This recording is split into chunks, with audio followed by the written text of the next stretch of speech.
Comment décrivez-vous la place du Canada dans le monde lorsqu'on parle d'art, lorsqu'on parle de culture?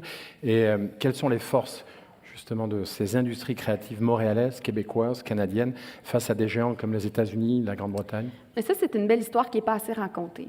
3 de notre PIB est basé sur le secteur des industries créatives. C'est 630 000 emplois au Canada.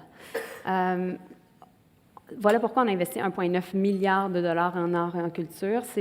Dans le budget 2016, c'était le plus gros réinvestissement en 30 ans pour le gouvernement fédéral. Et en fait, on est le seul pays du G7 encore à ce jour à avoir réinvesti autant en art et en culture. Et pourquoi on l'a fait? On l'a fait aussi parce qu'on savait qu'on avait des forces. Des forces dans le sens où on est le troisième plus grand exportateur de musique à travers le monde. On est le troisième plus grand producteur de jeux vidéo à travers le monde. On est également le troisième plus grand centre de production cinématographique après Los Angeles et New York. En 2015, les revenus associés en fait au secteur cinématographique au pays étaient de 7 milliards de dollars. 3 milliards étaient exportés.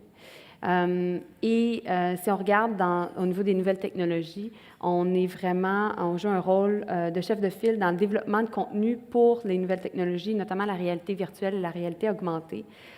Et par exemple, je sais que Claude Jolicoeur est ici, le commissaire de l'ONF.